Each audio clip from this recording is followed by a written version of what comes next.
So before going in break, Steven asked, can it be used for equipment rental or lease for business? Yes, I believe that funds could be used for a initial deposit for say lease of a storefront or rent. But typically funds are not to be used for ongoing lease or rental payment.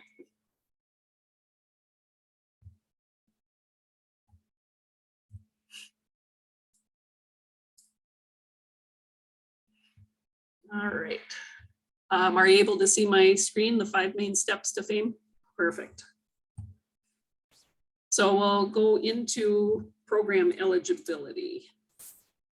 So there are a few disqualifiers that if a client has one of these 3, they are not allowed to be enrolled in the program. So they cannot be in default on student loan repayment.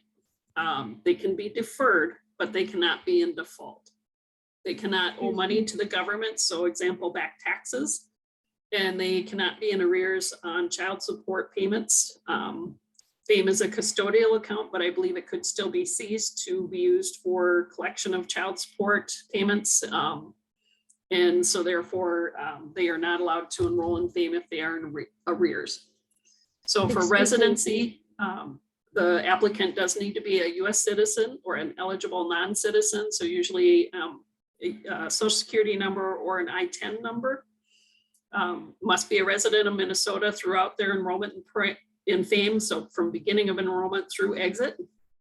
And they do have to be age 18 or older. We've had questions about enrolling, say, junior in high school. Unfortunately, they do have to be 18 or older to sign the contract and to open the account with Bremer. So in that situation, possibly their parent could apply and save on their behalf if they were looking to save for education. Excuse me, Sue, are you recording? Did you remember to re-hit the record button? Yep, I thought I had. Let me. Okay, great. Thanks. One look here. Yep, I did. Thank you for reminding me. You're welcome. I'm still new with this whole Zoom thing. I'm still figuring my way out through there. So, okay, there. Okay, so back to eligibility. So the applicant, so the person applying, has to have earned income to use for their monthly deposits to FAIM savings account. So they do need income from employment or self-employment, basically, is the two.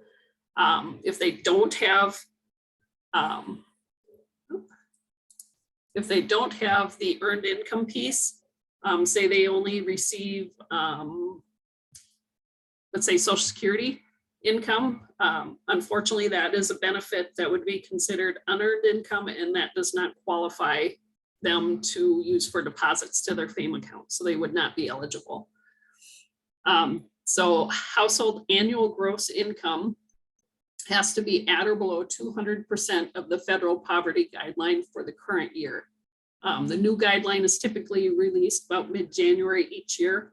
I do make a table and post that on the FAIM website, and it is on our screening form, so it is available for reference. So we do have a net asset limit of $10,000 per less for the household. When we look at net assets, we do exclude if they own their home, their primary residence, if they own more than one vehicle. Well, actually, if they own a vehicle, we exclude one vehicle. And if they have a retirement plan with penalty for early withdrawal, then that would also be excluded from the net asset test. So for documentation with the application, we need a copy of the client's valid Minnesota driver's license or photo ID card. If they don't have one of those, we may accept a passport if they did not have a Minnesota ID. We do ask for a copy of their current utility bill or lease in their name to show that they are living at the address they listed on their application. And we require proof of income from all adults in the home. So again, FAIM looks at the whole household when determining an applicant's eligibility.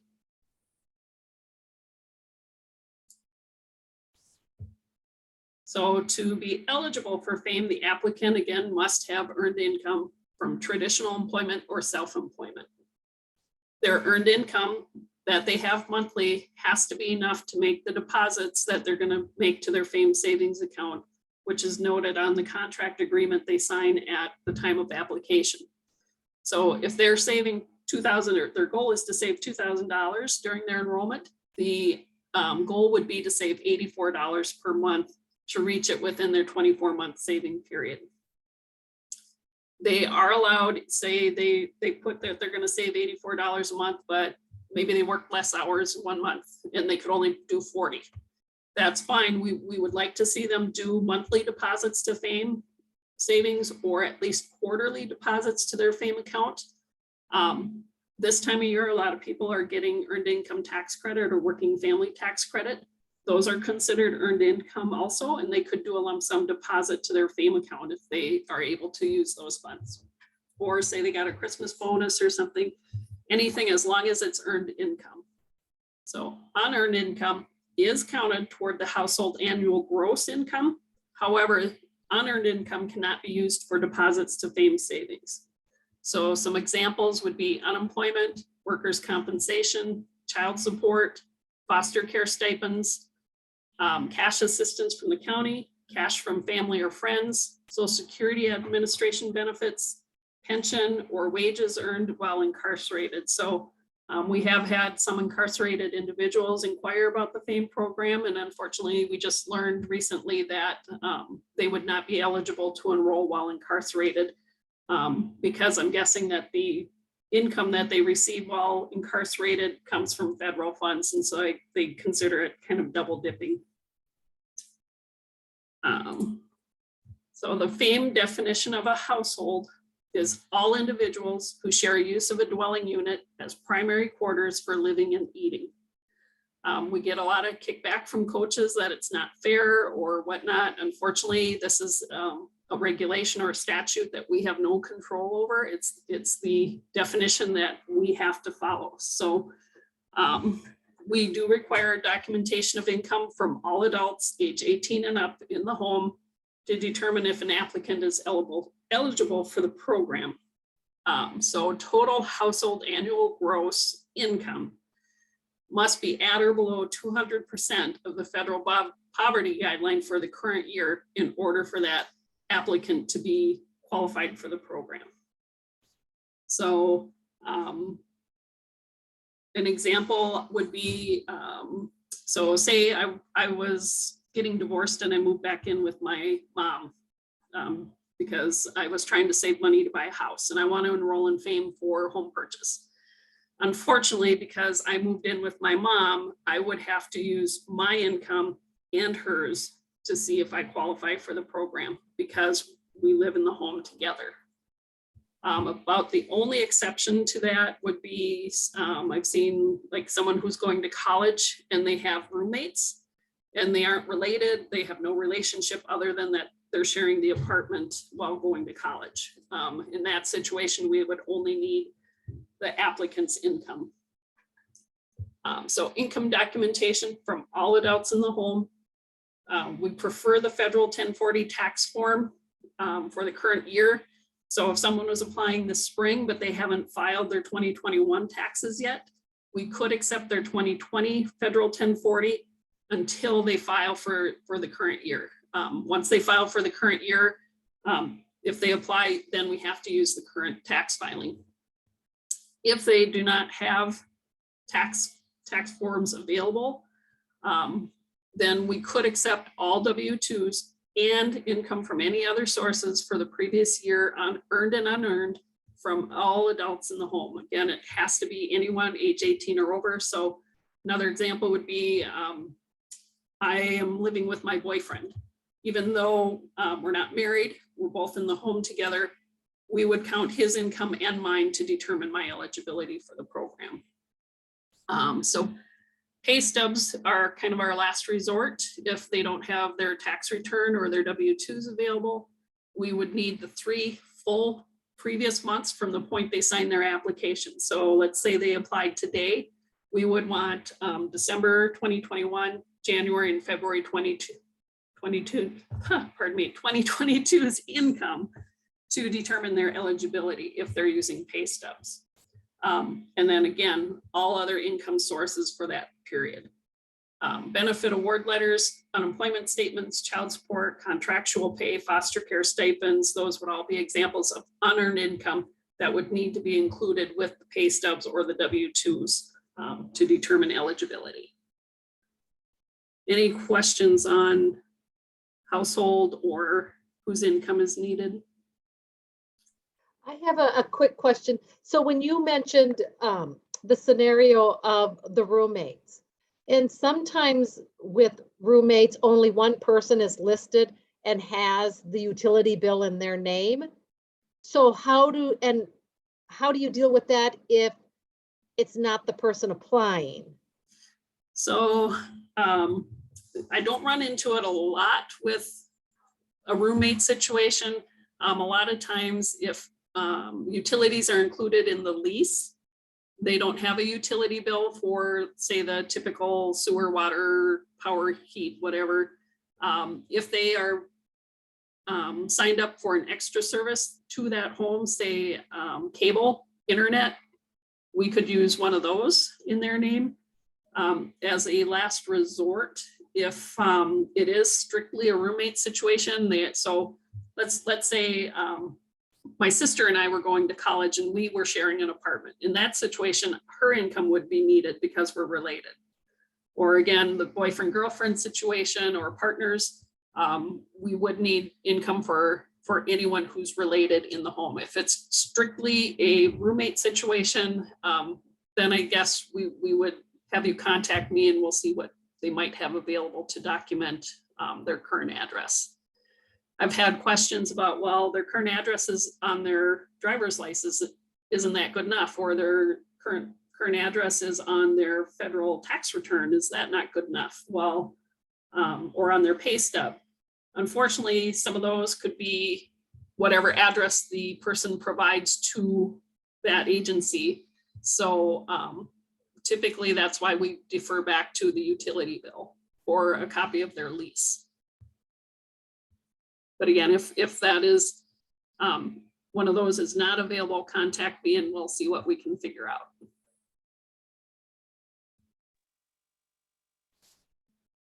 Oops. Okay, and just real quick, I had a question. Okay. You had mentioned if they were not able to make their full payment like that particular month, like not able to make the full $84, would they end up having to make that up on the back end? They would need to make a catch-up deposit somewhere along the way if they were going to reach their full $2,000 in the 2 years. If they don't hit the 2,000, they would receive match on whatever they've deposited to their account. So let's say they were only able to save 1,500. Well, then they would get 4,500 match on that 1,500. But if they hit the $2,000 total within the 2 years, they would be potentially eligible for the $6,000 match. So one thing to kind of watch when you pull monthly FAIM statements, and we'll get into that a little bit later, kind of monitor your client statements to see if they are missing deposits repeatedly, or sometimes if they're doing an auto transfer into their FAIM account. I've seen where they may do $40 goes in on this week's upload, but next week that $40 goes back out. And that's because they didn't have enough funds in their account it was pulling from on the day it was pulled. And so it went in, but it kicked back out. So it was a failed deposit. So if you notice that there are withdrawals on the client account statement, that would be something that you should watch and address with the client to see if maybe there's an issue with the auto transfer. Maybe they meant to pull it from another account, or just to remind them to have enough funds in that account on the day that that pull is set to happen. Any other questions? Okay. So asset eligibility for the household is $10,000 or less. So again, we exclude primary residents if they own their home. One vehicle in the household, we exclude the most valuable. So if they have 2 or 3 vehicles in the home, we would count the lesser valuable vehicles in the net asset test. Retirement and or burial accounts that have a penalty for early withdrawal are also excluded from the eligibility test. So to calculate their net assets, you would take the net value of all remaining assets to determine if they're eligible. So example, value of the second vehicle minus any loan balance, checking and savings account balances minus any outstanding debts, say credit card, student loan, that kind of thing. Or if they own a business, you would take the value of the business. If they're not sure, they would need to consider the inventory, supplies, equipment, furniture, anything associated with that business toward the value. And then you, if they have a business loan, you would subtract the business loan balance to determine the net value of that business. So you'd take all of the assets left over, add them together, subtract any net asset or any liabilities from that to determine net assets. If it's under $10,000, they potentially are eligible for FAIM. If it's over $10,000, they would not qualify for the program. We do not require documentation of assets. So if they say they have $5,000 in a savings account and $10 in their checking account, whatnot, we do not require a copy of their bank statement to document that. We do not require a copy of, say, their auto loan statement or payment book to document their payments or what's owed on those either. So. All right, so moving on to enrollment and opening the FAIM savings account. So again, we have the minnesotafaim.org website. That will be a good resource for you. That's where all of our forms are. The main site offers program information, agency directory, and frequently asked questions. So it's a good tool to refer clients to. The FAIM coordinators tab at the top left of the page again has the FAIM forms, trainings, and resources for coaches. The database we use is VistaShare or Outcome Tracker. It's used to track and report on all FAIM enrollment. It's also our reflection of the client's FAIM account, which is hosted by Bremer Bank.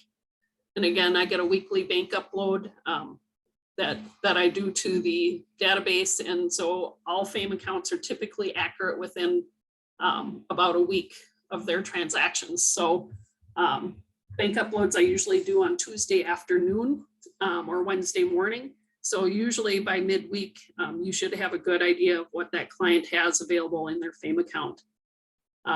Each agency does share one login and password for their link to VistaShare. If you have any staff turnover and you would like your password reset, or if you don't know what your login and password are, you can contact me and I can change the password for you and share that login information. Unfortunately, I do not share passwords over email. So that is something that once we get the login set up, I would need a phone call with someone at your agency to share the password. You should only have access to your agency's FAIM enrollments in VistaShare. So earlier I mentioned that if someone else in the household or if a client has been in FAIM more than once, it can affect their eligibility for savings and match. If that client has been in the program before, but not with your agency, I would need to look that up in the system for you to let you know if there are still funds available for their household to receive match. And then each month, you will pull a FAIM account statement for your agency's enrolled clients. They do not get a statement from Bremer Bank. So it's really important that coaches send those statements monthly to their clients. So again, Bremer Bank across the state of Minnesota is our partner that hosts the FAIM savings accounts.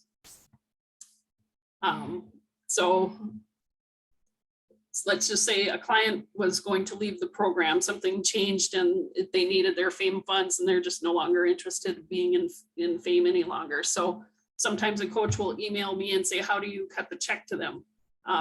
We don't do that. That would be something that the bank would do to return the funds because the FAIM program doesn't hold the client funds. We hold the match dollars.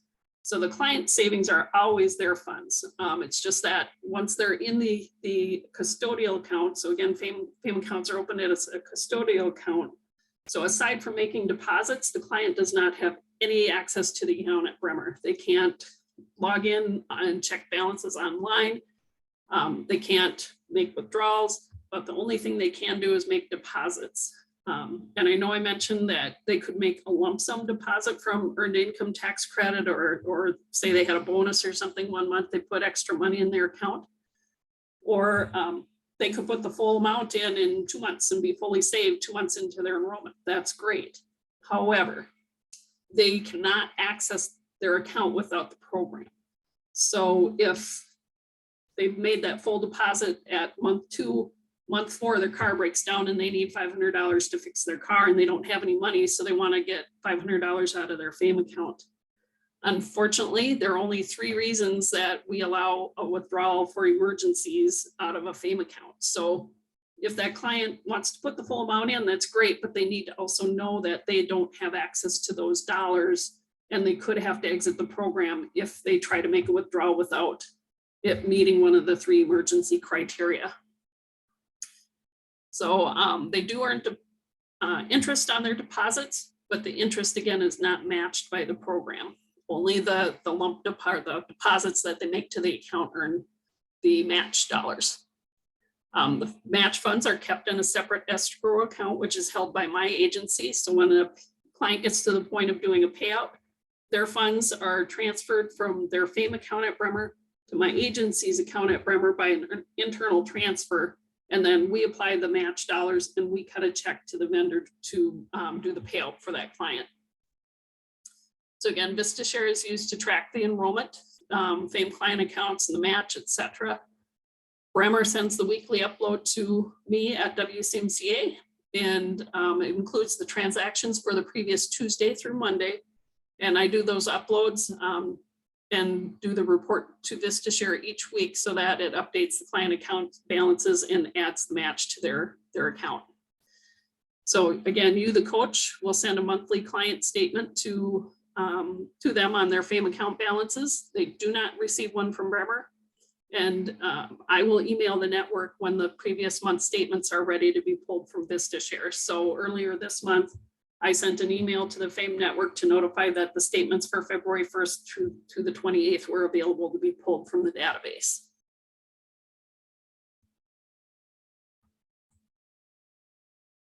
Oops. So for the FAIM application process, so an individual reaches out to you about FAIM, you share information about the program, they sound really interested. So you do a pre-screening for eligibility and to determine if they're ready for the program. So because we have reduced funding, when we had federal dollars, we had over 600 or 700 accounts in the program in that 5-year grant. With the state grant, we only have 65 slots. So, and that's statewide, that's not per region or anything, that's 65 slots available statewide. So it's really important that we screen clients for readiness to do the program and to make sure they're eligible, so you don't do a lot of work and then get to the point where you find out you opened the account for them and oops, they're over the income limit. And something to note is just because someone is interested and asks about FAIM and says, I want to do FAIM, just because they want to do the program doesn't mean you have to take an application for them. If they aren't ready to be in the program, they're taking a spot from someone that could benefit from enrollment. So it's really important, again, to make sure that they're income and asset eligible, that their goal to obtain their asset is obtainable within the 30 months that's allowed by the program. So if a client is a good fit for FAIM, give them an application, have them fill it out. They'll bring the application back to you with the supporting documents. Again, that's the driver's license or photo ID, hopefully their federal 1040 tax form, and their proof of address. So you'll do an initial check of eligibility, review the application, make sure everything's answered and signed off. If you determine that they're net asset and income eligible for the program, you can make an appointment to complete the enrollment and account opening documents with them. So then you can send everything to me for final review and I can notify you of next steps. Or if you feel very confident that you've reviewed everything and they're eligible for the program, you could move forward with sending the documents to Bremer in order to open their account. So some of the forms that you will complete for FAIM, again, we have checklists for about everything on our FAIM website, and it's very helpful to use those checklists for the application process, payout process, requirements for the business payouts. We have forms for about everything and checklists. If there's something that you think of that might be beneficial, let me know, and I'll make another form or checklist, because I think they're very helpful. So part of the FAIM application packet would be, of course, the application. Make sure all questions are answered, amounts are filled in, and that the client signed and dated on page 6. So we have 2 pages that have a local agency use only box on them. That's on page 1 and 4. You do need to fill those out before you send the application to me, or at least the one on page 4. The one on page 1 is mostly the account opening, first deposit, and the account number. You may not have those if you want me to review the application before you go forward with opening the account, but make sure that you're filling out those local agency use only sections. We have a contract agreement. You'll need to review that with the client to make sure they understand what they're getting into. It breaks down the FAIM timelines, how much they're going to save overall, their monthly savings goal. We have a section at the bottom to waive odd cents, or some cultures are not able to accept interest on their savings, so they'll waive their interest, or they can choose to pick up odd cents at the bank at the end of enrollment if there's anything left in their account. Something to note on that, usually it's under a nickel or 10 cents. So if at all possible, waiving that odd cents can help, especially for home purchase at the end of enrollment. And it's usually, again, under a nickel. And if you make clients aware that, it's a very minimal amount, but they are entitled to odd cents if it doesn't transfer with their final payout or final transfer for their payout, they can go to the bank and pick up their nickel or 3 cents or whatever it might be. But just so that they're understanding that odd cents, if it's any amount at all, we would for sure want them to get their funds back, but typically it's under a nickel. So we have a beneficiary form.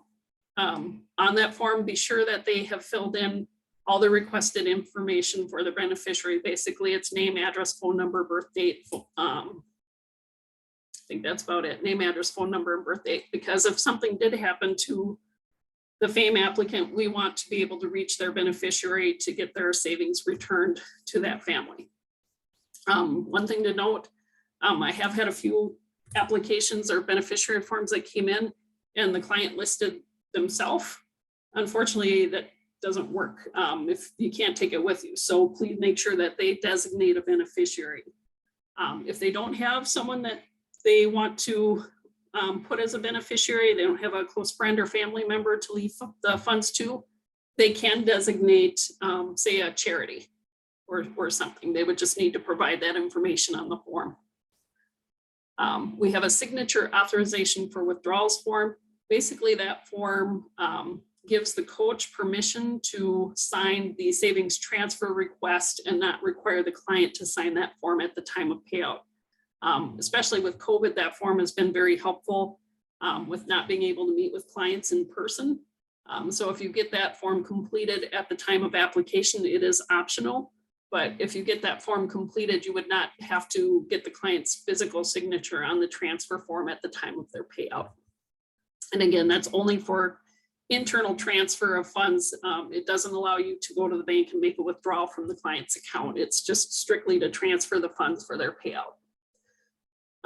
We would like also a copy of the FAIM Bremer savings account opening form, just because that provides a little more information on the client's employer in case that we needed to reach them. And it also kind of helps us document that the client does have earned income if they're working.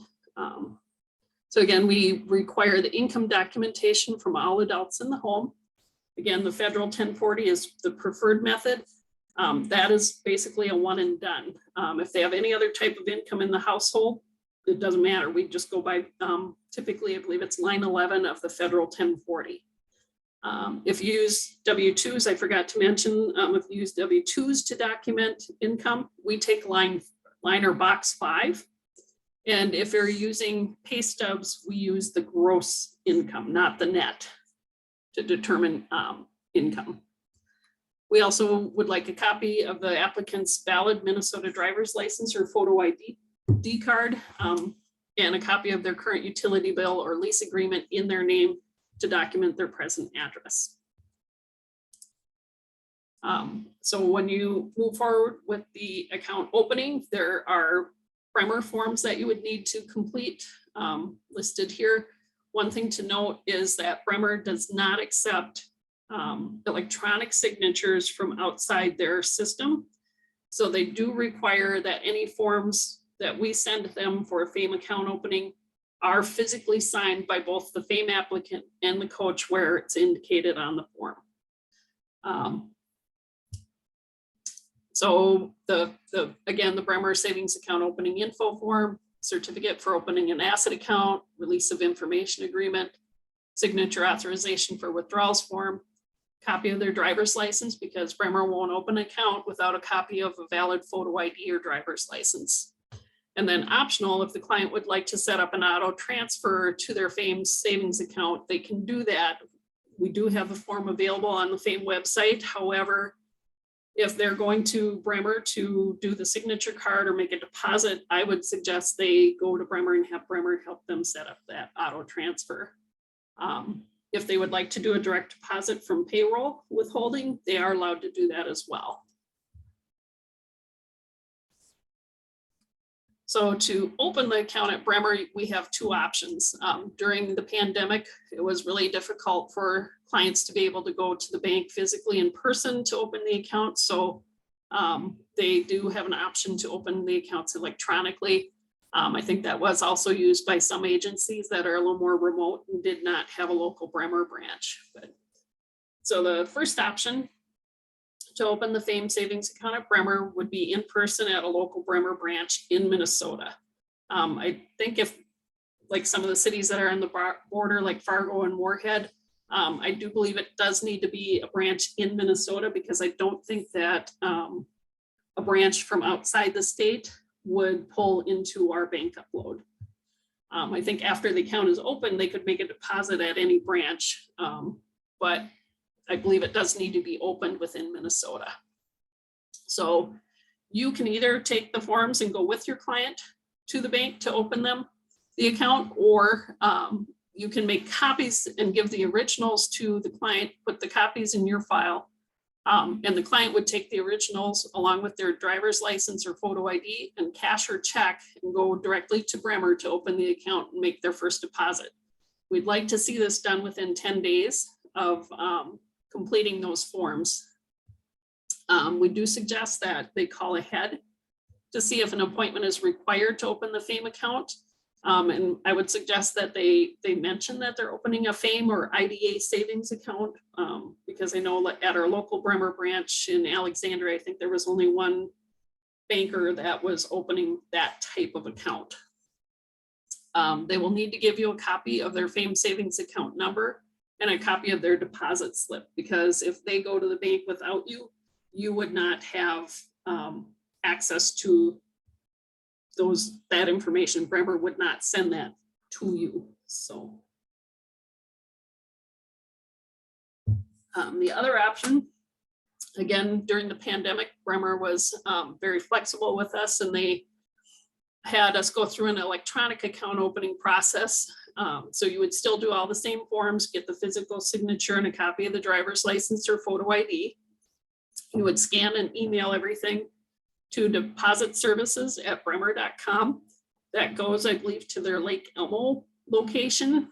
And they have staff there that usually within a couple hours, but typically within 24 hours, they will handle that paperwork. So the client does have to have an active email and smartphone in order to open the account electronically. So Bremer will then send the client a link that they will need to follow within a certain period of time. If they don't follow that link and do the opening steps, that link can expire, and then Bremer would either have to send them another one, or I don't know if you would have to resubmit the paperwork to Bremer, or what exactly how that works. But so it's important that once Bremer sends that initial link to the client, that they do follow the steps to open the account. Once they do that, they will still need to go to Bremer to do a signature card and to make the first deposit to their FAIM account. And again, we'd like to see that done within 10 days of the account opening, just because things get dragged out. One thing to note is if for some reason the account is open for 60 days with no balance, Bremer will automatically close the account due to zero balance. So it's important that the client follow through and get that account opened and make that deposit. Excuse me, any questions?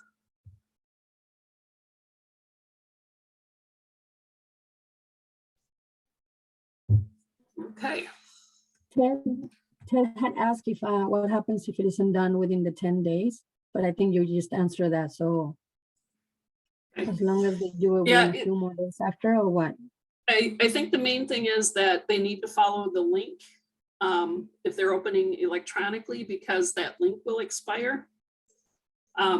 We suggest the 10 days, or we try to stress the 10 days, just because the longer it gets put off, the more likely it is for a client to forget to follow through and do that. Oh, I'll get to it. And next thing, it's been a month and they still haven't. And so, I mean, that 10 days is flexible, but again, I would impress upon the client, because that first deposit is what actually triggers their enrollment in the program.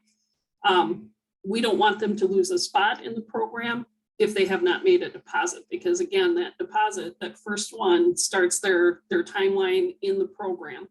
So even if their application is approved and they haven't followed through with opening the account, making first deposit, they technically aren't in the program until that happens, until they make that deposit to trigger their enrollment timelines. Okay, thank you. You're welcome. All right.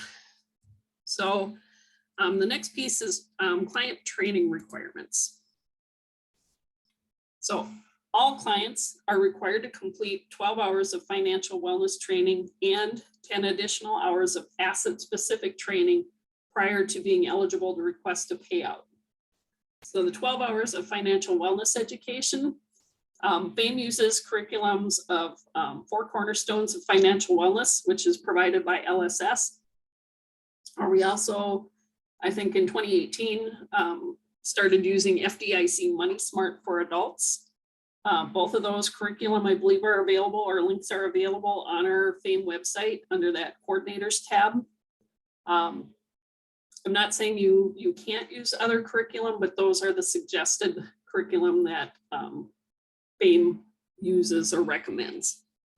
One thing with FDIC Money Smart for adults, I believe last fall, they came out with kind of an online game show version to allow clients to work through the training, and it's kind of fun. If your agency signs up for a free, I don't know if you want to call it administrator account, and then you have your client sign up under your agency and they complete those trainings, you would have access to see which modules they've done, if they were successful, that kind of thing. And I believe after completing the Money Smart game show curriculum training, there is a completion certificate that can be generated to document that they completed that program. So LSS will be presenting the 4 cornerstones, and it'll be a train the trainer event.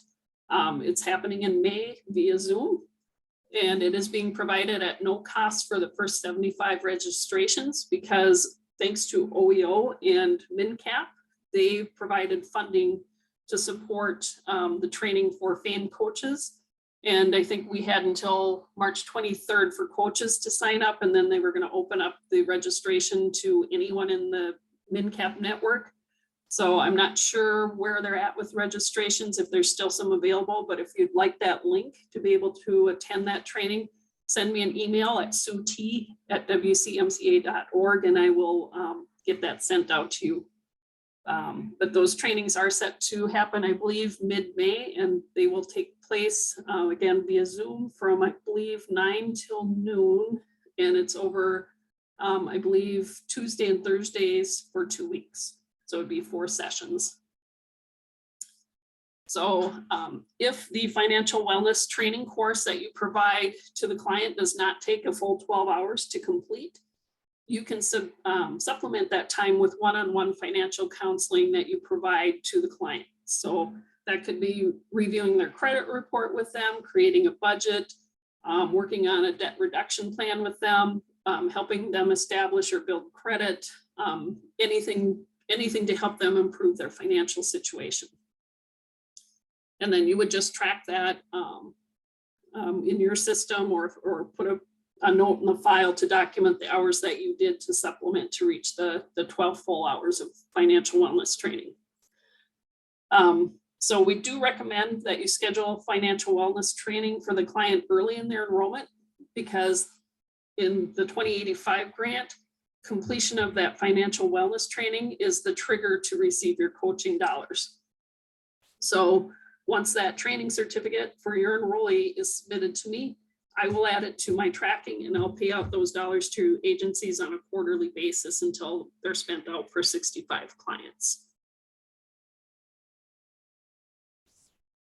So in addition to the 12 hours of financial wellness, FAIM requires 10 hours of asset-specific training. So for home purchase, recommended curriculum are home stretch or framework. I believe my agency has a link on our website for framework for clients to do on their own online. And there is a cost to that. So say a husband and wife want to take it together, I believe they could do it together for one fee. I think it's about $75.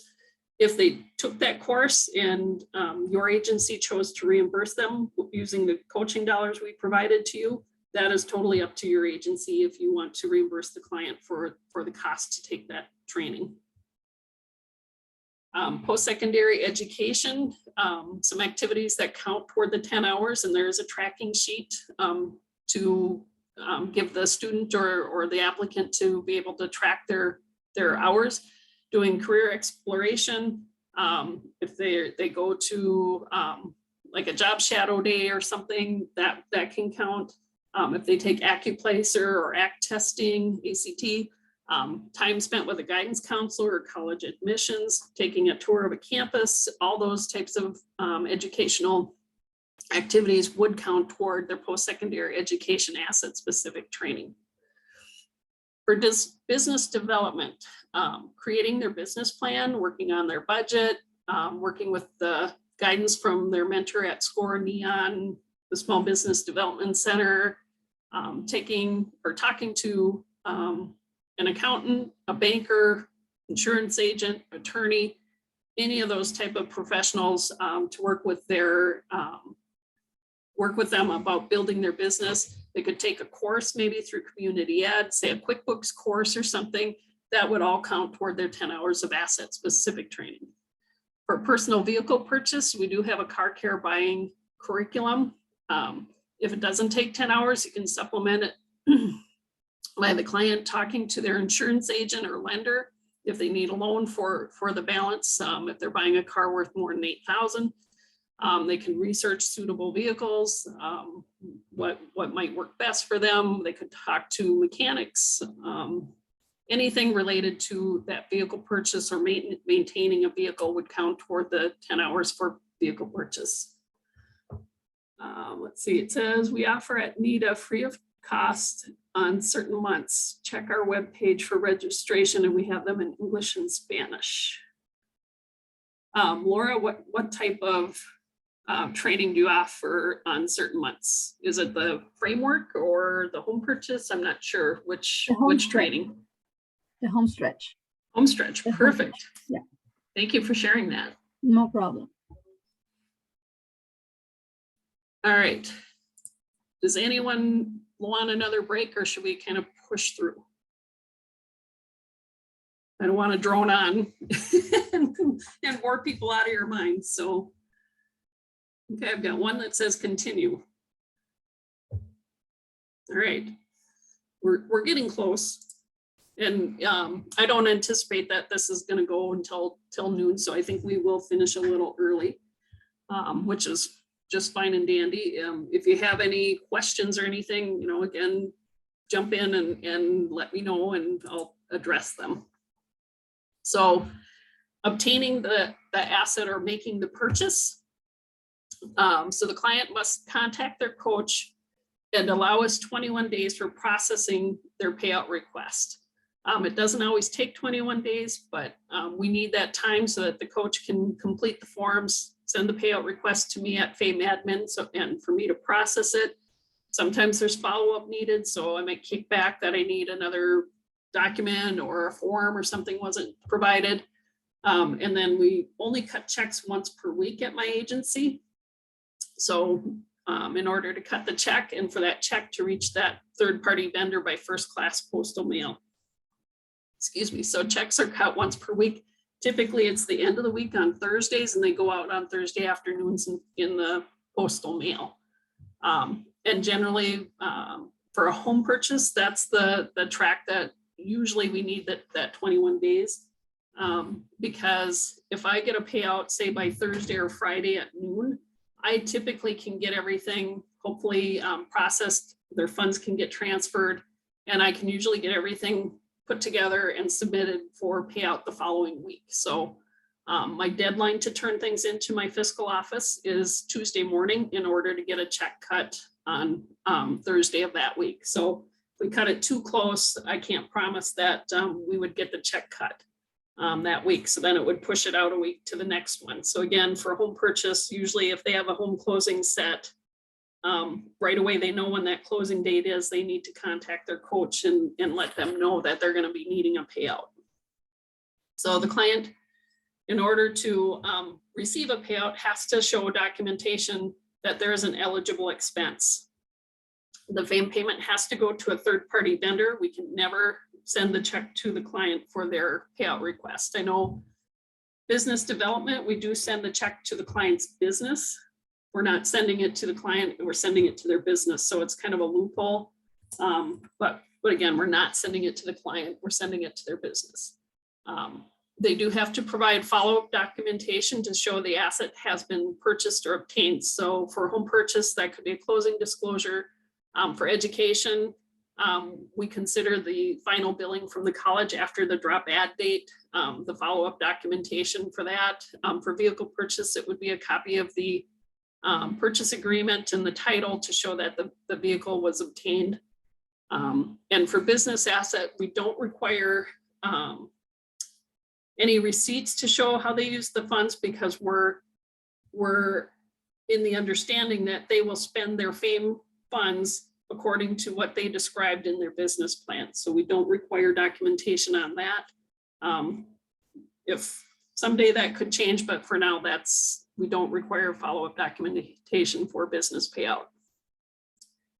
And then the client must provide the information needed to their coach for information on the exit form. So basically, we want to know when they applied for the program, we take everything from the application and put it in VistaShare. And then when they exit the program, we have similar information that goes in the system. And we're hoping that we can see an improvement in their financial situation from beginning of enrollment to an end of enrollment to show that our program is working.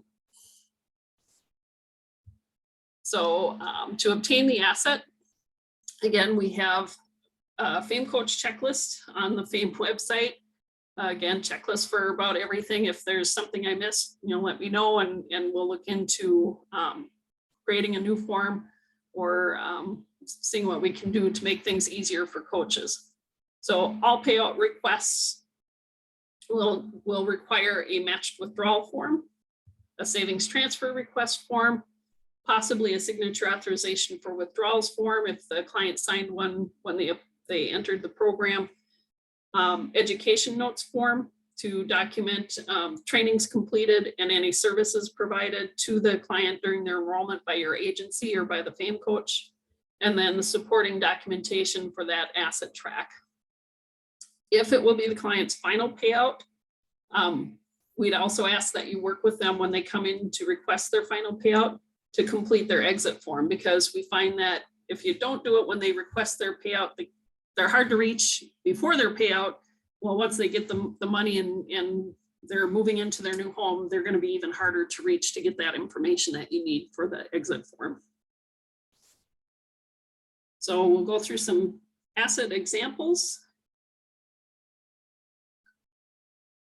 So for a home purchase, the client has to provide their coach with a copy of their loan estimate and the closing agent's name and their contact information.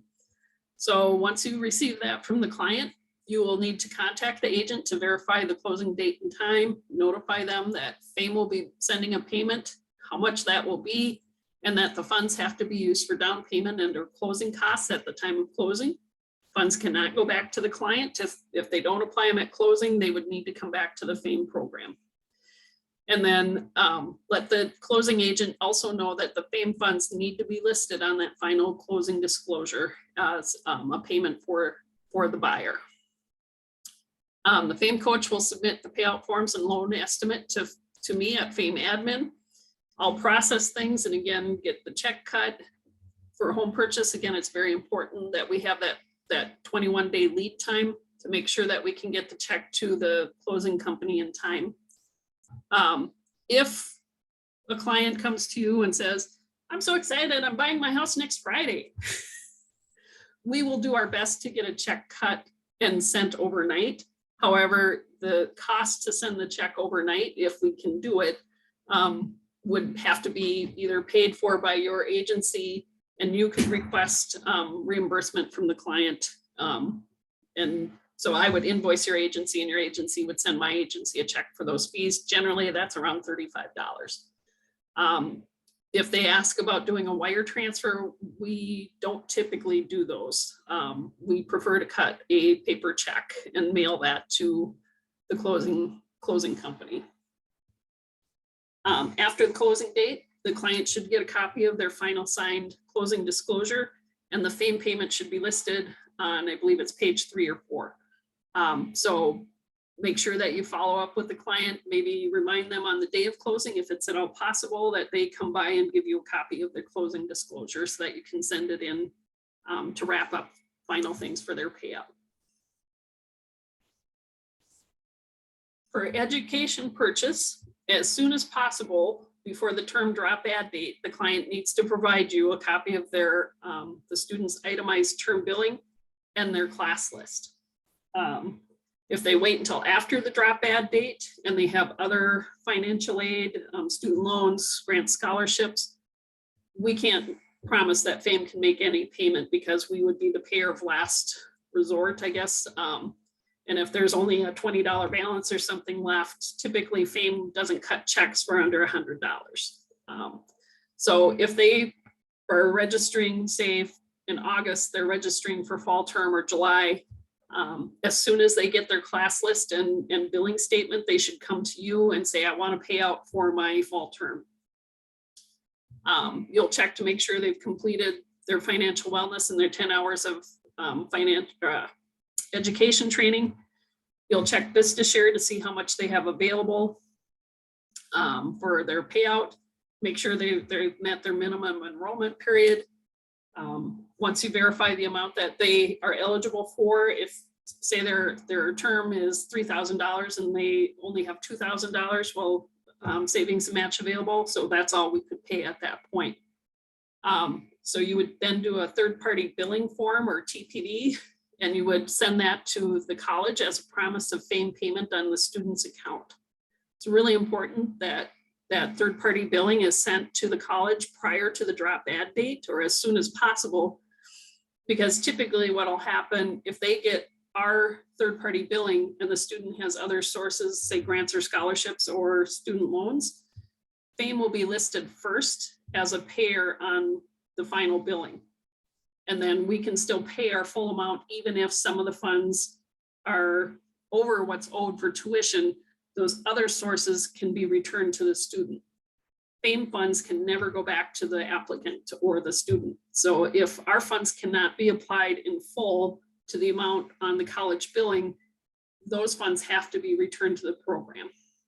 So I know like some Pell grants or whatnot, Say the student had $1,000 tuition bill and their Pell Grant, let's just say, was for $1,500.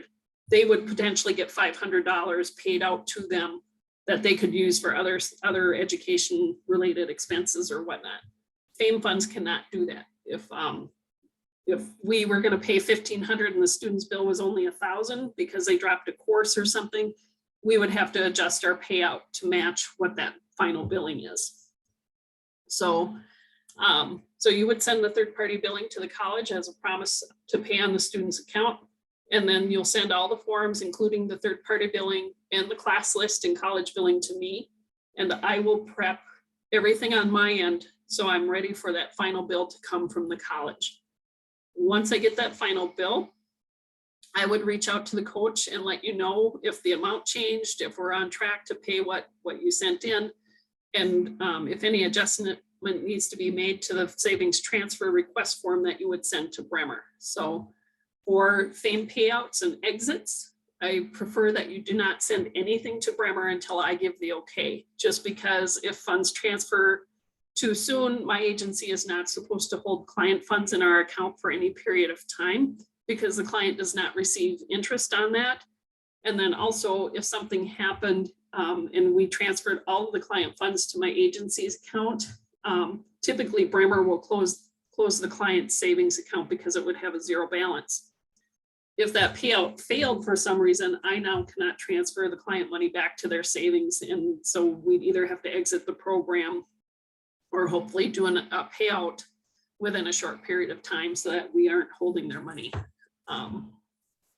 So after the drop add date has passed, the college will send a final billing to FAIM admin. Sometimes because the local coach sent the third-party billing, the college will send the bill to the FAIM coach instead. If that's the case, forward the bill to me and we'll move forward with trying to do the payout. So when I get the final bill, I review to make sure that the amount hasn't changed, or if maybe they added a course or they dropped a course. So if we need to, we can adjust the payout amount before we move forward. If for some reason, again, if they have lots of grants or scholarships that pay and there's nothing left for FAIM to pay, we would cancel the payout. That has happened on occasion where they didn't anticipate having that much in grants or scholarships, or maybe the student had a smaller class load that term or whatnot, but there wasn't anything for FAIM to pay. So we had to wait until the next term to see if we could do a payout. But if anything with the payout has changed, or if there's follow-up needed on a payout request or whatnot, I would always reach out to the coach to request follow-up.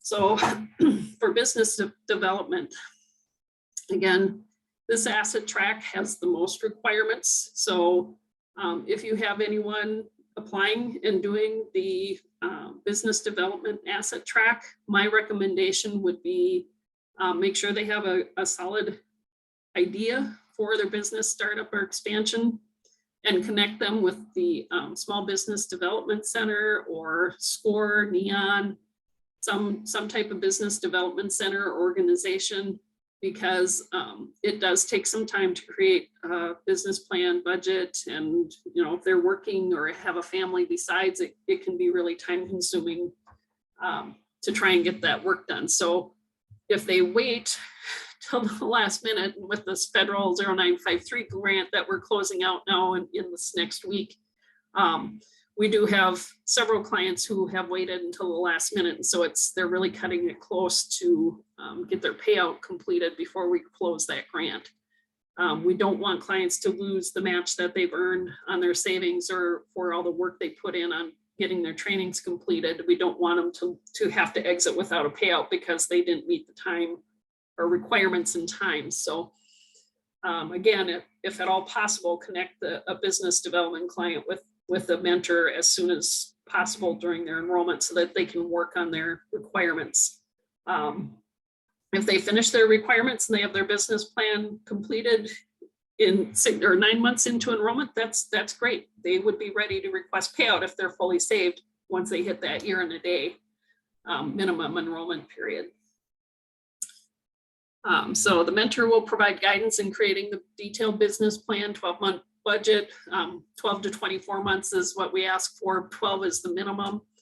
The mentor will sign the business plan approval form once the client completes their viable business plan. Now, we do not hold the plan approver accountable if the client's business is not successful for some reason. They're not held accountable for any of that. It's just that they are signing that they've reviewed the business plan and help to maybe guide them in creation of that, and that it is a legal, viable, potential business. The client is required to apply for an employer identification number from the IRS. They have to provide a copy of that assignment letter, and they do need to complete a W-9 form with the EIN on it. We do not accept social security numbers on the W-9 form for their business. I've been asked, well, I'm a sole proprietor, why do I have to get an EIN? I was told I don't need one. That's probably correct. I'm not a business advisor, but in order to receive a payout for business from the FAIM program, that client does need to register for an EIN number with the IRS. Without it, we cannot do a payout to their business. So basically, no EIN, no FAIM check. The client will need to register their business with the state of Minnesota. This I just learned within the last couple of days, that when the client went to open their business checking account at a financial institution or a credit union, they were told that they couldn't open the account without having registered their business with the state of Minnesota. So if you're an experienced coach on this training, and you're like, that doesn't sound right. Well, we just learned that recently. So I just have added that to our business plan documents and also to this training. So again, they need to open a business account at an insured. It has to be an insured. It can be a bank, it can be a credit union, as long as it's an insured financial institution, and they'll need to provide proof of the active account. So if they just open the account, it can be the signed account opening documents.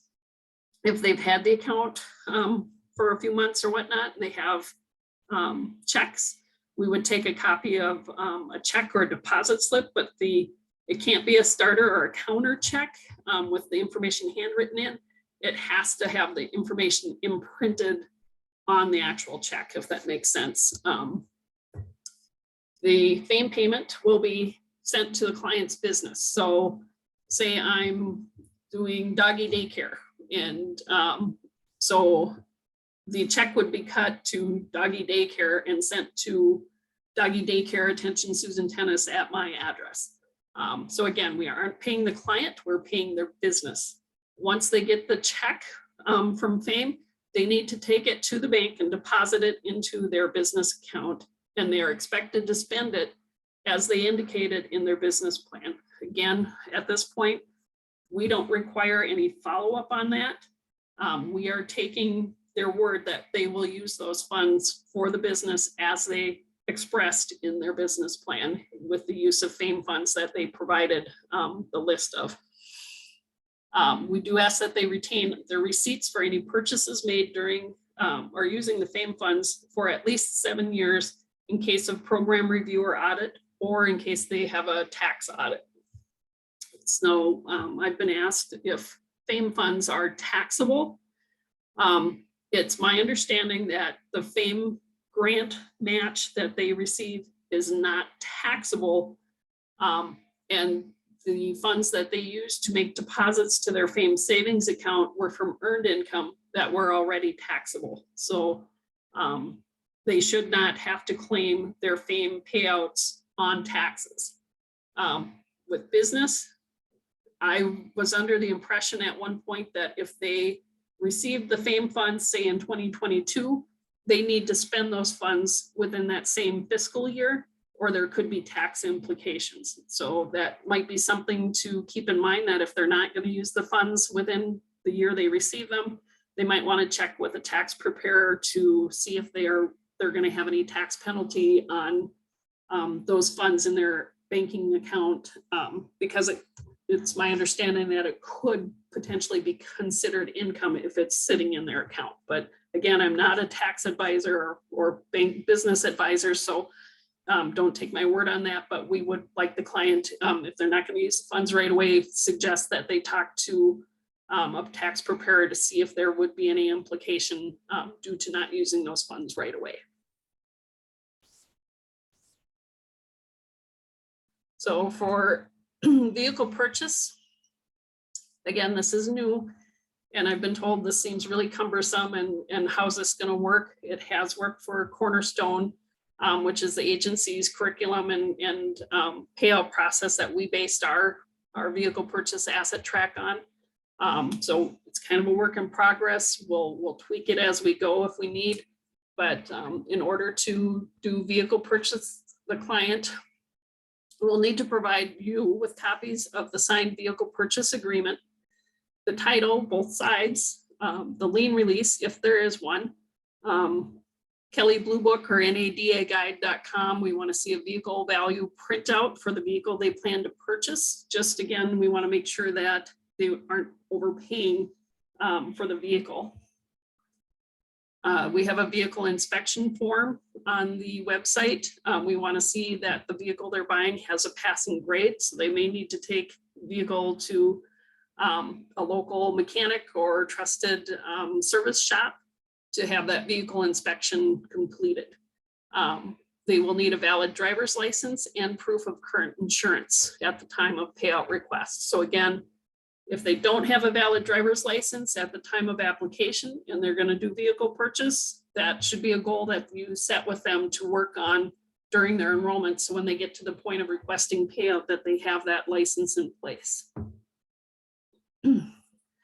So again, the third party, the dealership or seller, will be required to complete a W-9 form so that my agency can set them up as a vendor in my agency's system. Again, basically no W-9, no check. So it's a requirement. If it's a private seller and they don't want to provide that, then we're not going to be able to do the payout. But I think most dealerships, I would think that they wouldn't have a problem with providing a W-9. So upon completion of the purchase, the client will then have to provide a final copy of the purchase agreement to show that the FAIM payment was applied. So it could be as simple as the salesperson writing or the finance person writing on the purchase agreement, paid, check number, and the amount and the date, and maybe initialing by it. We also would need another copy of the title, both sides, to document that it will be titled in the FAIM applicant's name so that they will be taking ownership of the vehicle. And again, because FAIM funds are being used, that title can only be in the FAIM applicant's name. We cannot have somebody else's name on the title. Now, once they get that vehicle home, that vehicle belongs to the FAIM applicant. We're not saying that nobody else in the household can use the vehicle. That's up to the FAIM applicant themselves, but they are the primary and only owner of that vehicle. So if they loan it out to somebody and it crashes, I guess, you know, that's their liability. And but so again, they cannot use their FAIM funds to purchase a vehicle for someone else in the home. It can only be titled in the applicant's name. So, excuse me. When you're completing the payout request forms, you'll always check this to share to see what a client's available savings and match are. So if the client is not using their full account for payout, say for education, they're going to do a partial payout for fall term. So, so you get the bill from the college and you see what the amount is. You would divide that total amount that you're going to want paid out. You would divide that by 4 to get the client's portion of that payout. So whatever, dividing by 4, that is the savings portion that is going to transfer from the client's account at Bremer to my agency's account, where we add the match and cut the check. Now, contrary to what we all learned probably in school, it used to be if it was under 5, if it didn't divide out evenly, you round it down. If it was 5 or up, you round it up. In FAIM, you always round up to the next penny if the amount doesn't divide out evenly to an even cent. So again, if it divides out and it's 123.72.4 for the client portion, you would round it up to 172.73 or whatever I just, you would round it up to the next penny. Always round up to the next penny. If you don't, it can affect the match portion and we can be off by a few cents because we can never pay out more than 3-to-1 match on client savings. So if you underestimate the client portion by a penny, that can throw the match off by 2 or 3 cents. So it's always round up to the next penny if it doesn't come out to an even amount.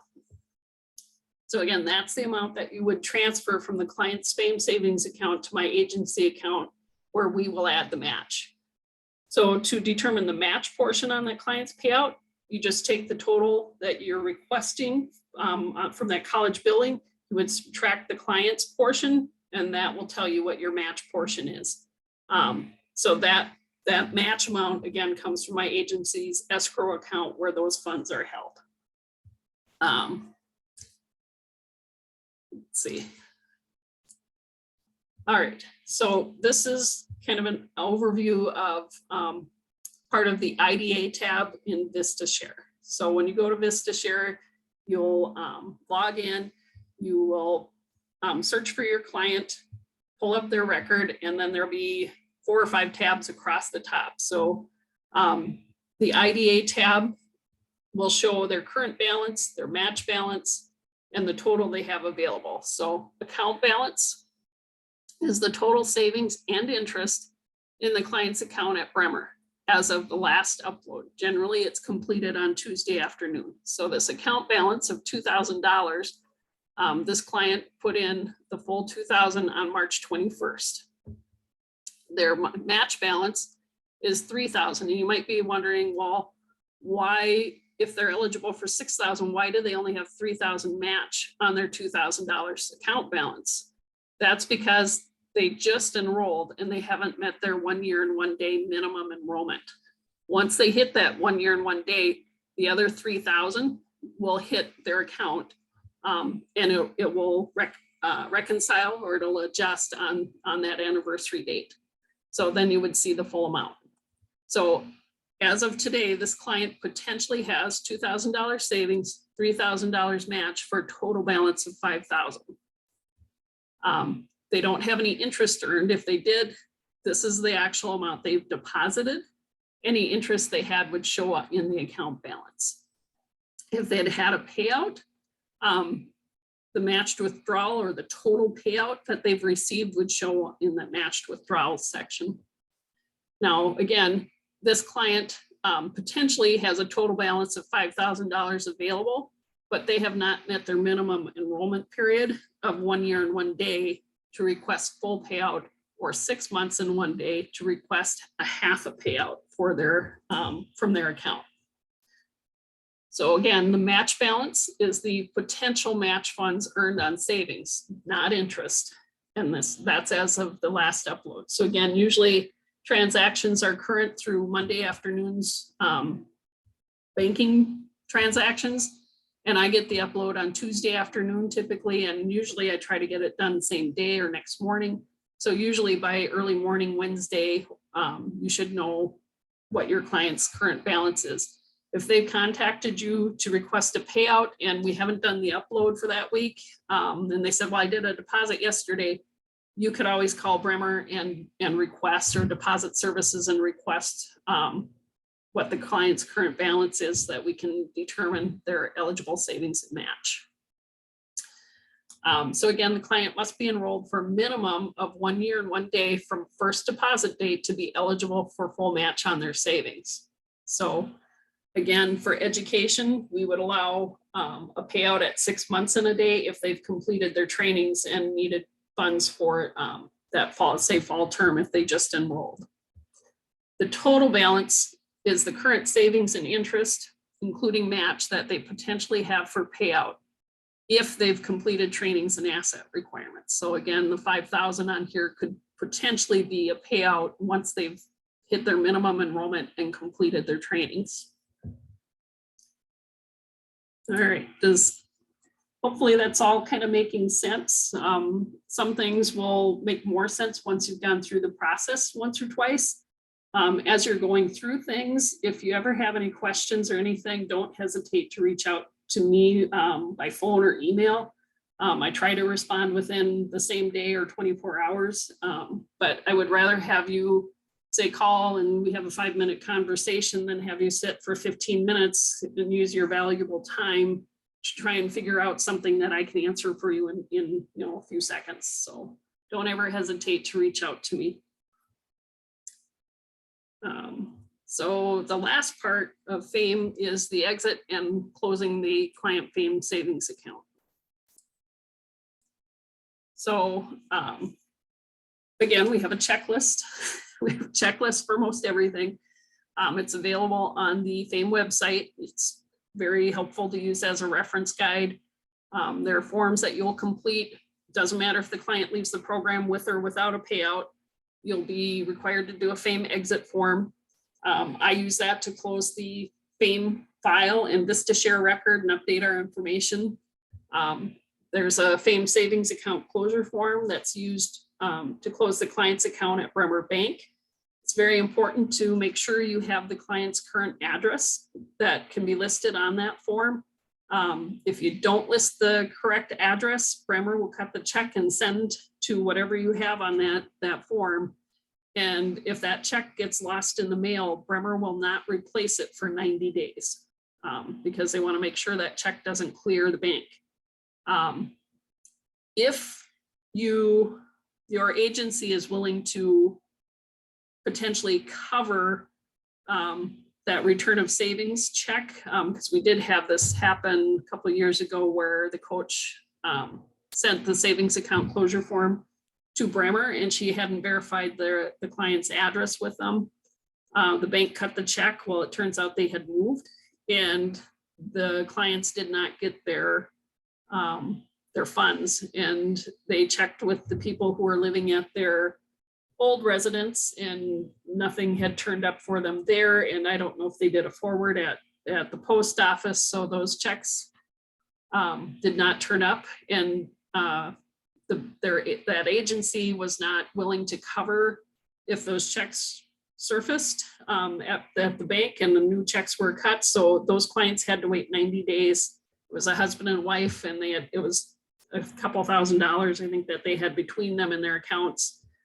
And unfortunately, they had to wait that 90 days before Bremer could reissue the checks. So again, it's really important that you verify the client's current address with them before you complete that savings account closure form so that Bremer can make sure they get the funds to the client at the correct address. If you've lost contact with a client, we do have another section on the form. You would just check that box stating that you've lost contact and you're providing the last known address for the client. That kind of helps Bremer with their processes if they are also unable to locate the client to return the funds. So there's also a FAIM education notes form that is used to document the trainings that were completed during their enrollment. And at the bottom section, any services that were provided to the client by you, their coach, or your agency during their enrollment. So one of the things that's always checked on that lower section is financial coaching, because that is required of the coach to do with the client during the FAIM enrollment. And then we also have an optional FAIM participant survey. We'd love to hear from clients to see what we could improve on, what we're already doing well, any suggestions that they have for the program, any feedback that we can get is appreciated. So your agency needs to retain client records for 7 years after the current or after the grant that the client is enrolled in closes. So like the federal 0953 grant that we're going to be closing out in April of this year, those files need to be retained by the local agency until, say, June of 2029 for 7 years. That can be electronically. It doesn't have to be a hard copy or paper copy, as long as it's accessible in case of federal review or state review of the program. All right, that is kind of in a nutshell our training today. If you'd like, I can also go show you an example of a client in VistaShare We could go back through the FAIM website and look at a few things, or if you want to look at forms. If you want to be finished for today, we can finish early. Whatever, if you have questions, shoot, I'm here. I have a quick question. So a person, say, on that educational track, and they put in the $2,000 upfront. They're going to start fall semester, and they only need, you know, a portion of the money. Can they then do like payout in 2 parts? Yes, absolutely. I'm sorry. So for business asset and vehicle purchase asset, and typically home purchase, we want to see the lump sum. We want to do one payout. For education, yes, absolutely. They can use for more than one term. So if they wanted to use 1,500 for fall term, and then spring term, they were taking more courses and they wanted to use, say, 3,000 for spring term, and then say next fall, they wanted to use the balance. Absolutely. As long as they're using their full account, hopefully by the end of the 30 months enrollment. And again, typically we don't see a lot of extensions, or I shouldn't say that. With the federal grant, we were allowed to do extensions, say, of 90 days. With the state grants, typically it's like a 2-year grant. And so we're already stretching beyond what the grant is. So I'm not sure if we'll be able to do an extension. But for education, we had done extensions if the client had reached 30 months and they weren't able to do a payout until fall, say their 30-month anniversary fell on June. We would give them, say, a 90-day or 120-day extension so that they could use their funds, that last balance, for the fall term.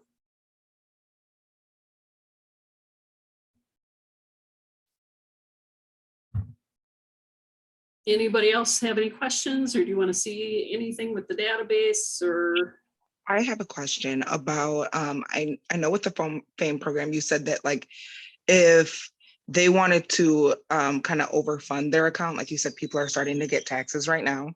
So if they had to put down like a large lump sum, would that large lump sum count as just that payment for that month, or would that then go out to be their payments like throughout the FAIM program? Does that make sense? So when they do the contract agreement, they're going to set a monthly savings goal. Again, $84 would be the average in order to obtain or to reach that $2,000 within the 2-year savings period. If, say, they put in $84, $40, you know, and then all of a sudden, like this time of year, they get their tax refund and they put in the whole balance, they would not be required to continue putting money into the account after they reach their $2,000 goal. They can do that. Some people like the safety of not having to, or not having the ability to make withdrawals, not being able to touch the account. So there are some clients that might deposit more. Say they're trying to save for home purchase, and knowing that money is in an account that they can't access is secure to them. They can put in more than the 2,000. It's just that they can access it without the program. The extra dollars will earn interest, which, you know, isn't a great amount, but those dollars would not be matched. Only that first $2,000 would be matched. But say they save 4,000 and they got the 6,000 matched, they potentially could have $10,000 available for the down payment or closing costs for their home. So if they put more than the 2,000 in that can be saved, those funds can be used at their time of payout and to be applied to their asset track. So similar with vehicle purchase, if they want to save more than $2,000 in their account, only that 2,000 will be matched with the 6,000, but anything over that 2,000 would be used at the time of payout for their asset track. So say they save $5,000 in their 2,000 be matched, they have an extra 3,000 plus the 6,000, they could potentially have an $11,000 payout for whatever asset track they're pursuing. Sue, I had a quick question. You indicated that there were 3 reasons which a student or someone could withdraw money early or take it out. Can you go over that? So there's 3 emergency, so they call it one-time emergency withdrawal. So if something comes up during a client's enrollment, and I believe the first is loss of job or income, that would constitute eligibility for a one-time emergency withdrawal so that they could pay their bills. The second would be to prevent loss of, eviction. Second would be to prevent evictions. So if they needed money to pay rent or their mortgage, they could make a withdrawal, one-time emergency withdrawal for that purpose.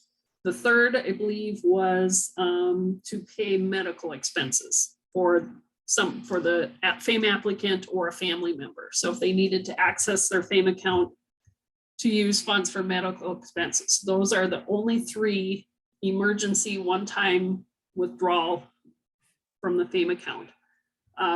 Now, let's say the client saved over $2,000. So let's say they saved $4,000 in their FAIM account. Only $2,000 is matchable, right? So that over savings of $2,000, they could withdraw that without any penalty. So over savings, they can always access, but they need you to do a form that tells Bremer it's okay for them to make the withdrawal of over savings. Now, let's say they saved the $2,000 and they had saved it early in their enrollment, but they needed to do the emergency one-time withdrawal. If they have not hit their 2-year savings period yet, they then could make catch-up deposits to replace that money within their 2-year savings period and still get that match back.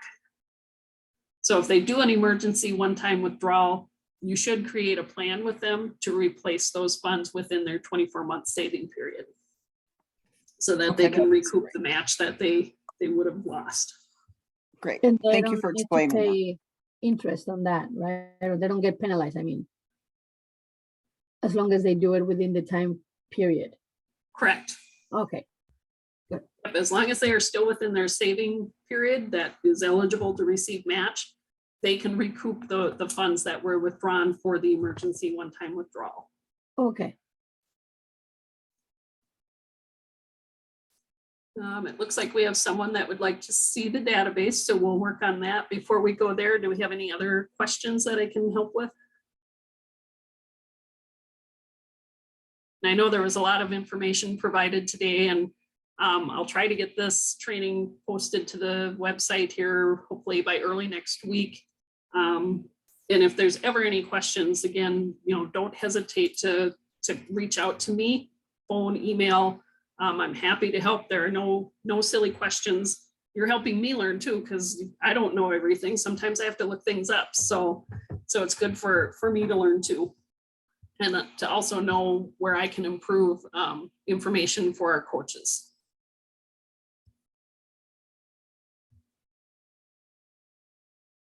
All right, oops, let me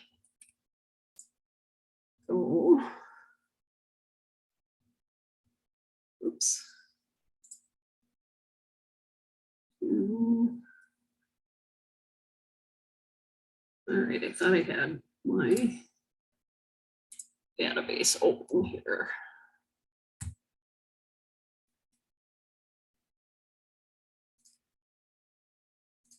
Okay, so when you log into VistaShare, or when you go to the VistaShare website, this is the first page you'll see, and you'll just click on USA and that'll bring you to the login page. Oops. So once you're in the system, you'll go to the People Organizations tab, and I don't want to do it in here because I have access to all client records and I don't want to share any confidential names or information. So I've set up a client test example. But once you get into your system, you'll go to People Organizations tab, and there should be a list of everyone that your agency has ever enrolled and potentially family members. So there should be applicants and family members listed. There'll be a search bar at the top, so you can type in a last name of someone to pull up their record. So it'll bring up in the lower section, it'll bring up the list of names, and you would just click on their name to open their record, and this is what you should see. I have some extra tabs in here that you won't have, but I believe it'll open in the View tab, which you shouldn't have any access to change anything here. So basically, this will be a reflection of the client's application. So pretty much, I think, except for maybe 1 or 2 questions on the application, which I'll eventually have time to add to the database, but pretty much everything on that application is reflected in VistaShare. So you'll have name, email, you'll have address, phone number, their county, demographics, social security number. We go down in the IDA application profile section. Once your client is fully enrolled and I have their first deposit date, I will populate this section with the date they signed their application, the asset track that they're pursuing, their first deposit date, their deposit deadline, so that 2-year anniversary, minimum enrollment date, which is a year and a day from the first deposit, and their enrollment end or actual exit date would be 30 months or 2.5 years from first deposit date. And on the FAIM account statements, it does not give an end date. So that is part of the reason I added this information to the database, because when you have, say, 10 or 15 or more clients enrolled, sometimes it can be hard to remember what their anniversary dates are. And if they call you because they need to know, you can just look it up in their record. So again, this is basically everything that would be on the application. So their adjusted gross, what their FPG or federal poverty guideline level was, the guideline for their household size, their net assets, are they eligible, yes or no, their documentation method, do they own their home, do they have a vehicle, does their vehicle have a balance? One thing with the FAIM application that I noticed is someone will mark, yes, I own 1 vehicle, and they will put the value of the vehicle, say 6,000, but they don't put anything on loan balance. If they don't owe anything on the vehicle, I don't want to assume. So if you can remember to write in 0 if they don't owe anything on their vehicle, or say their home, if they own their home and they don't put in a loan balance on their home, ask them, well, is it paid off, or do you know your loan balance? Because all of these things are used, I think, in our reporting to either the state or feds for our grants, and otherwise they can be pulled, some of it for reports, for maybe for Roma or other agency information that you need for reports. So at the bottom is going to be their emergency contact information that they listed on the application. So the next, and I have more tabs than you do, but I think, so I have access to the edit tab. If a client's information changes, say they move or their phone number or email changes, you wouldn't have access to change that in the system. You would send that to me and I will update the client record. Mainly it's important for the physical or the mailing address to get updated so that we make sure that the FAIM statements are going to the correct location. So again, I have the edit tab. Don't know that you have roles. Activity list. This is where I enter the trainings for the client. So when we talked about the coaching dollars and sending me the client's training completion certificate, I would enter that in the system here. So you would be able to see if you sent me their training completion certificate for financial wellness. If they completed any other trainings, once you send me the payout request, I would enter the asset specific training dates in here, and also any services that you provided to the clients. So regarding the one-on-one coaching, that's the list. So Anything from financial coaching, counseling down would be a service that your agency might provide to them. So budgeting, case management, cash assistance, childcare assistance, credit counseling, crisis management, employment support, loans, medical treatment, mentoring, peer support, or transportation. Those would all be marked on the education notes at the bottom as a service that was provided. And again, the financial counseling coaching is always marked on that form because that is expected and required of the FAIM participating agency to provide to any of their FAIM clients. So let's see. I think you have the access to the relationships tab. So if there's anybody else in the household, they would show in this section. So example client is the applicant, and they are the parent of example son. This is the son's, oh, that's not their birth date. That's the date they were entered into the system. I believe you also have access to the notes tab.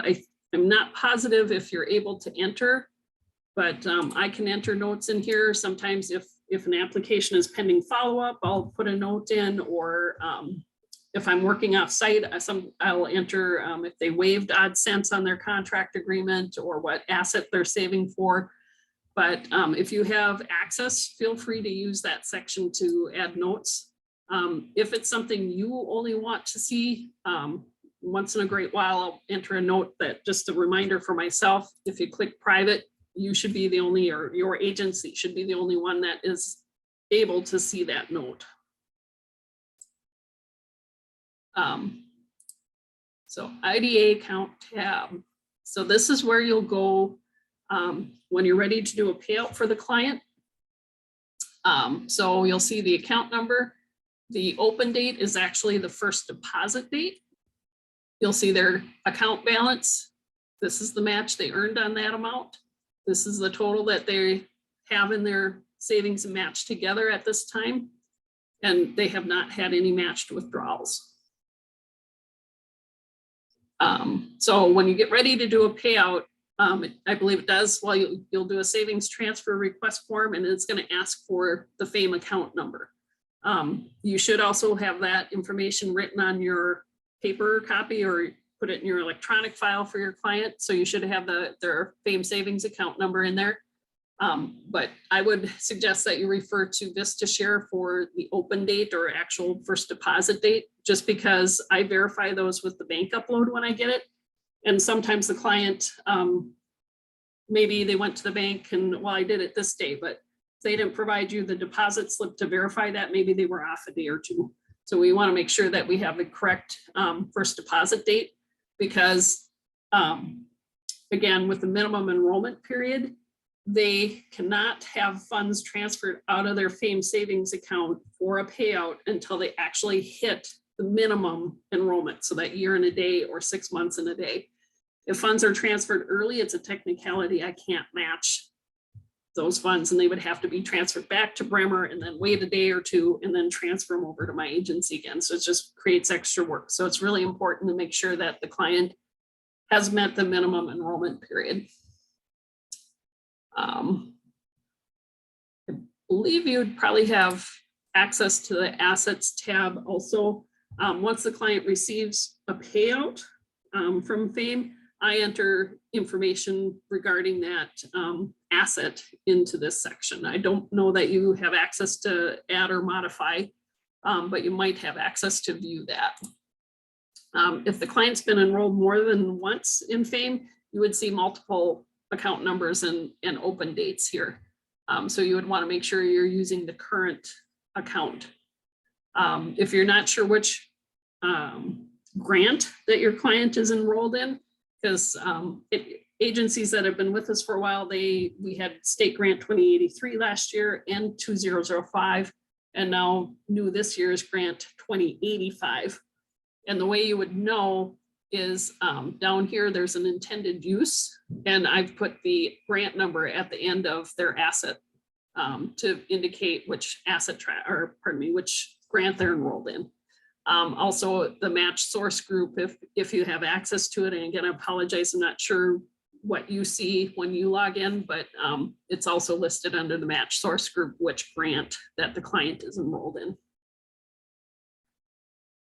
And I don't believe you should have access to edit. I have admin rights, so I have a little more access than what you do. But when I set up their account, I go through all of those tabs, and some of that is pulled into reports.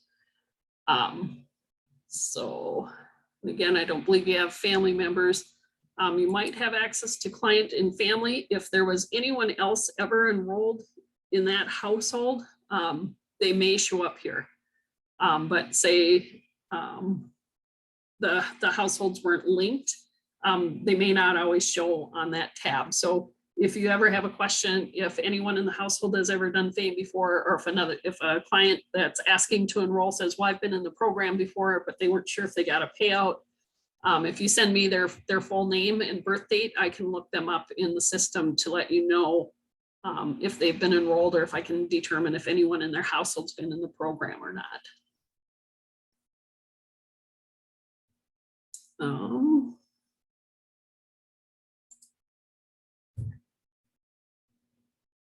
Any other questions? Just curious, of the 65 slots, how many are still available?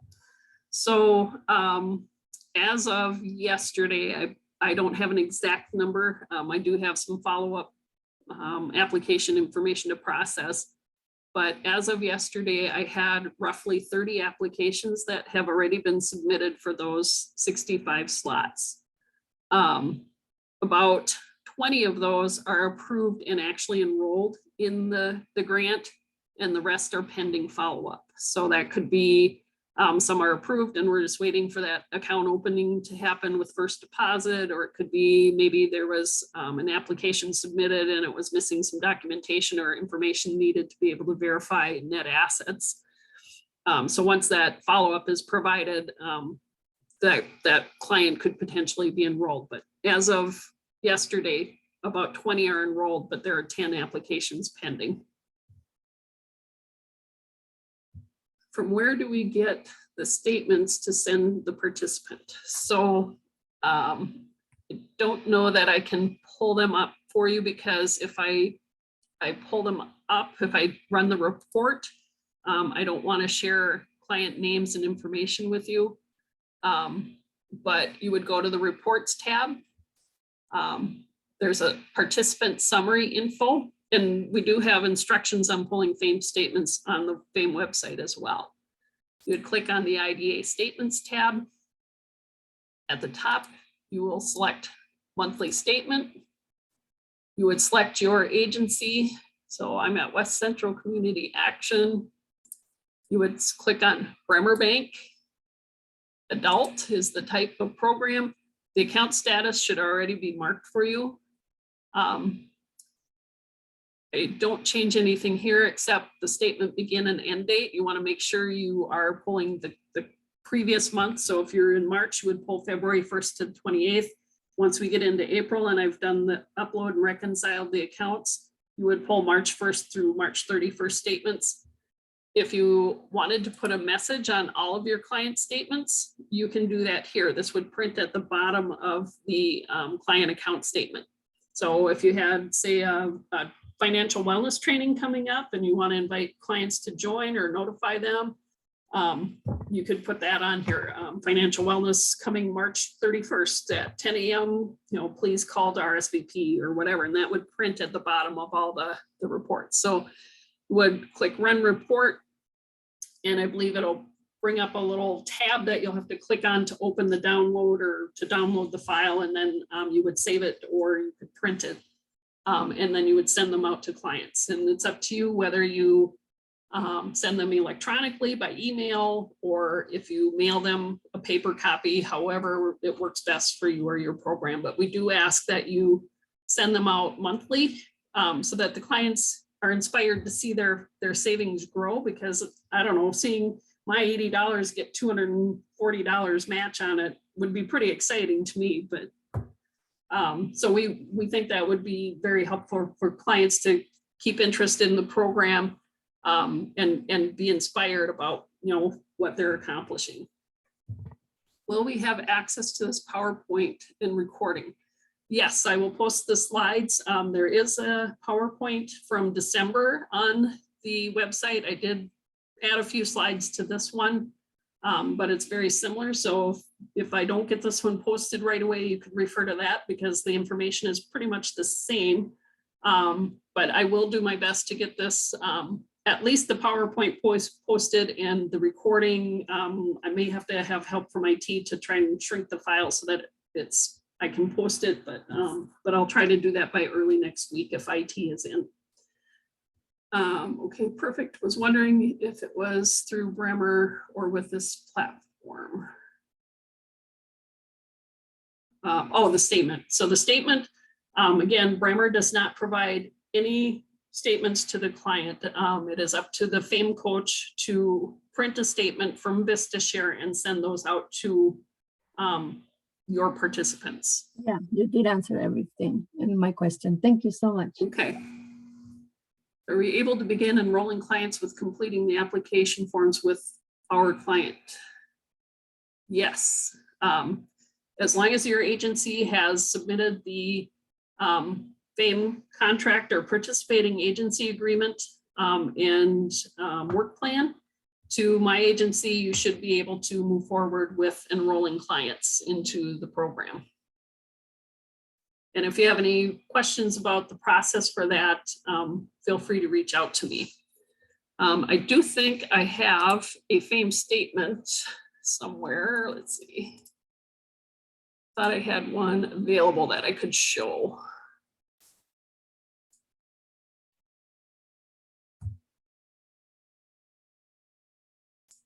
There we go.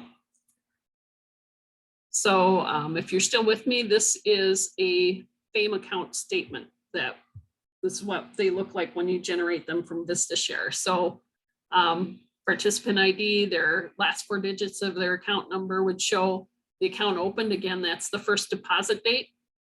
The matching end date is their 2-year anniversary date from this first deposit.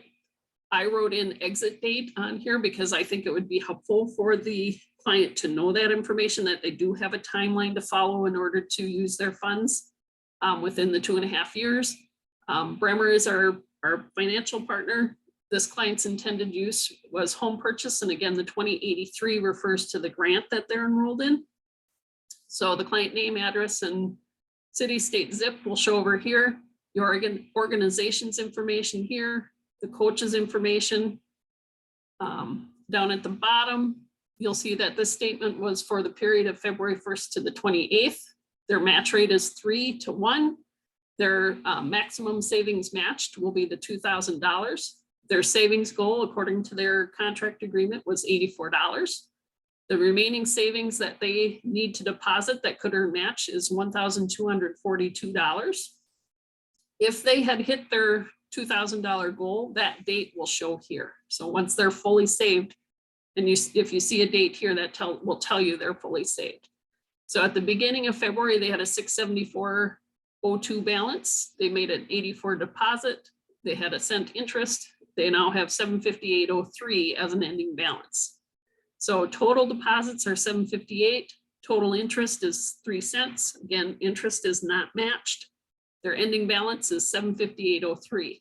I had mentioned about if you review your FAIM statements and you notice unmatched withdrawals, that is a good indicator that a deposit failed, and you should probably check with your client to make sure everything's okay, or to see if there were any issues, if they set up an auto transfer, that kind of thing.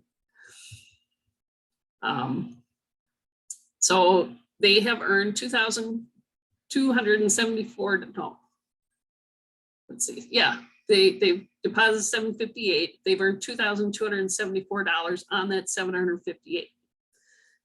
So their match balance shows here. Their IDA savings, or their account balance that they've put in their account, shows here with interest.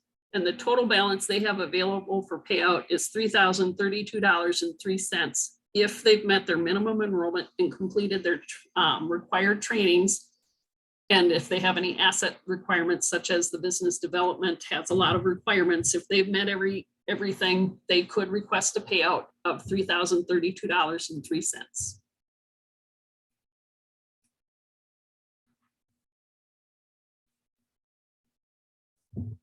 Let's see. All right, I'm not seeing any other questions in the chat. So if there's no other questions or anything, I think we're free to go. So we did finish a little bit early. I appreciate the time that everybody took today to attend FAIM 101. Again, I'll do my best to get this presentation posted to the FAIM website by early next week. I'll make the slides available. So those are actually accessible even if the recording isn't there. If there's anything you need at all for FAIM, again, don't hesitate to reach out to me with any questions. I'm happy to help whenever I can. And I appreciate everything you guys do, because I know working with the clients can be stressful and trying to get all the paperwork done. I've been told that FAIM is labor intensive or form intensive. We understand that, and I'm here to help you through any processes and any questions that you have. So don't ever hesitate to reach out. So if there's nothing else, I really appreciate you and everything you do. And I look forward to connecting with you and helping you with your FAIM enrollments in the future. So have a great day and a great weekend this weekend. Hopefully we start on the warming trend again. Thanks and have a great day.